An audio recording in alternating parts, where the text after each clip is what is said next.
for Feng Yue if he wants to play more for the bot lane 2v2 or maybe leave Jackie Love as a really nice champion to have if you want to be roaming, if you want to be more active on the map. But there's the Xin. You talked about seeing it last time. We had to wait till game 2, but more tools for Skumon to impact the map early on, more CC, a little bit more setup in a series where you've lost the game. If you're not also winning the games, it doesn't always feel fantastic. It's a clean charm, Q flash through, flash back from Cream.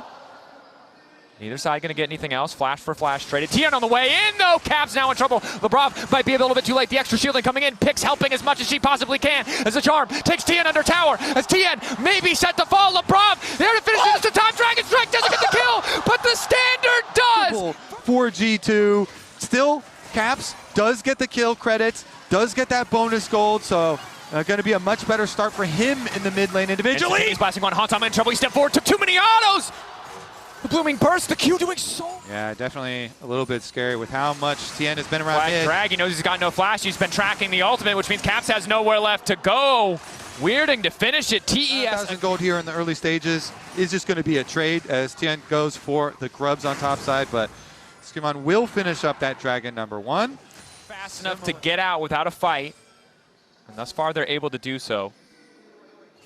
Would have been at a pretty difficult position given all the AoE ultimates available, but it does feel a little bit personal sometimes.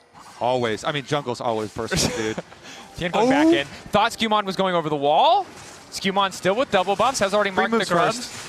Look at the mid lane. Cream's moving first too. That's going to be big. Meanwhile, on the bot lane, 1v1 fight breaking out. Wild Growth already used. Skumon flashing away from the Cataclysm damage is pretty crucial as Hansama backsteps. Jackie Love not able to Q through Lebrov. Importantly, Hansama ulting. Flash back from Lebrov. Blinking health bars on both members of G2. Help pick shield coming in. Jackie Love drops. Feng Yue is next. 2 kills for the G2 bottom lane. Oh, they saw the teleport behind them, so they knew they had to run into it. Now, topside. Broken Blade, no mana.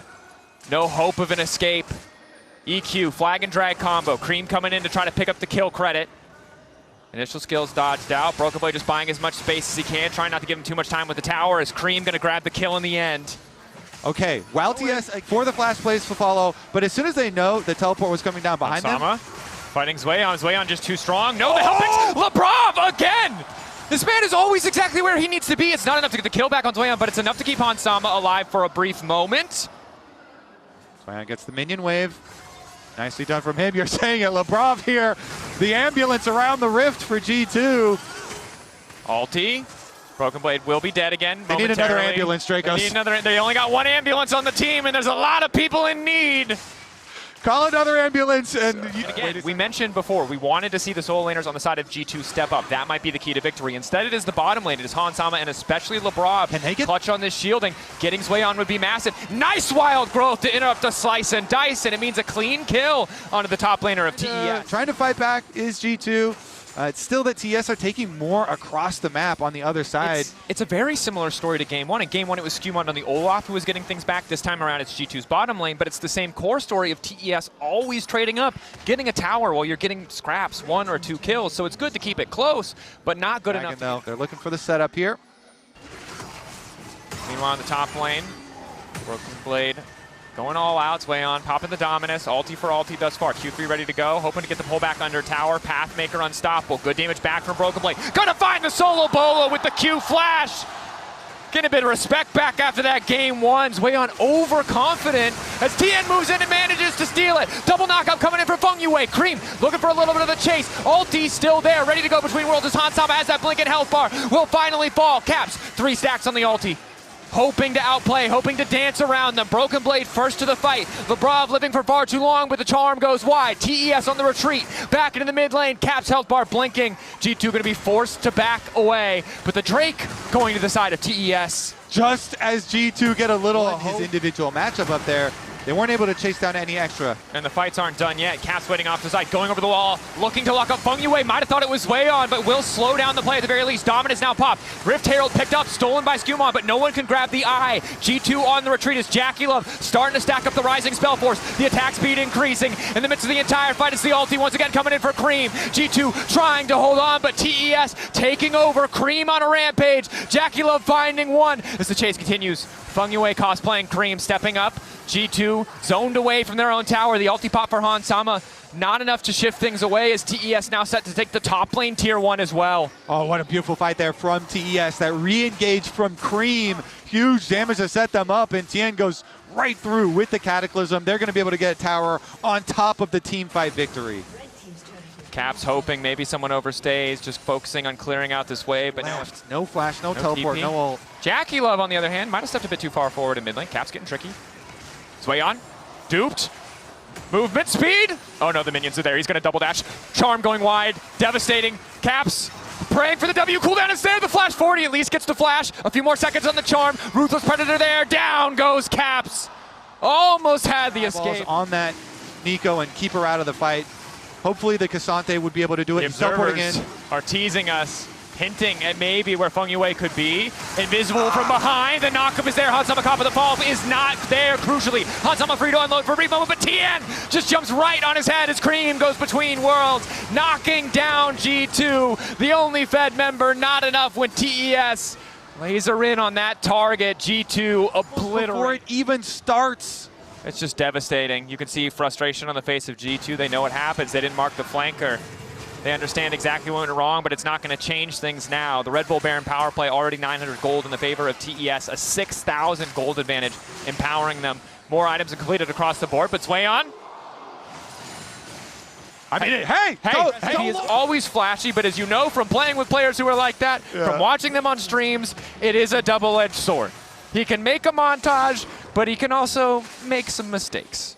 Also, if you're given one back at this stage, well, Caps could get an objective bounty on top side.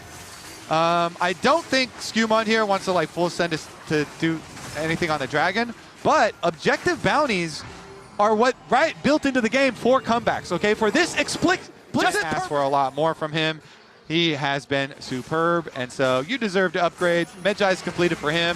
He is a terror on the map because the burst damage from towards mid lane and towards the Dragon. Yeah, you weren't fighting that Dragon any day of the week anyway, but nice escape. Doesn't matter that he used the barrier, he lived. Better safe than sorry. Oh, here we go, engage. Skewmon caught out here, dash back in. Using the ultimate, but just running back into the enemy team. LeBron already forced to ulti on his own way, but Feng Yue again! Right into Hansama, immediate Mikhail's flashback from Hansama, hoping to live a little bit longer. Broken Blade trying to create as much space as possible, but Cream goes between worlds, goes invisible, and looks to hunt Hansama down. Cream and Tien together, tearing down G2. Broken Blade and Caps on the retreat, all out, about to fade away. The damage will fade. Hoping to hold the line a little bit longer. Tien taking his time, Broken Blade unstoppable with the Pathmaker. An extra shield from the footwork as Cream and Caps looking for the 1v1. Charm going wide is devastating. Cream trying to get past the Orb of Deception. Caps chunked out, knocked out, an ace. His job in a fight, and he hasn't been whiffing really any of the key abilities in these fights. So for G2, again, it feels like the same story as game one. Outclassing some individual matchups, forcing plays left and right. They're determined to force this Baron, but Swayon is coming in behind them. Hansama caught in the Cataclysm. Immediate ulti going to be popped, holding on for dear life as Cream manages to escape. But again, a Pop Blossom. The rookies on this TES lineup are dismantling G2 Esports. Is that going to be the fight where they run in? It's not the ideal soul, but they're going to get a lot of value out of it. And now Baron, no one to contest, 8 seconds on Skewmon. No long-range tools for a hope of a miracle steal. It'll be another Baron for top Esports. Convert the kill onto him, so they didn't take down any of the pages, and the rest of the squad dying over on the other side. And that is a complete book. That is a novel on how to dismantle G2 Esports. Tien continuing to run forward between worlds, popped. Feng Yue going over the wall, another three-man! This man is making a montage! TES obliterate G2 again. It was not a fluke. It's starting to feel unquestionable. TES dominance from start to finish. Feng Yue showing him the way back to the fountain there very quickly with his Nico, and TES with an emphatic victory in game number 2 here. Dracos, is it our fault? I thought we were the chosen ones to end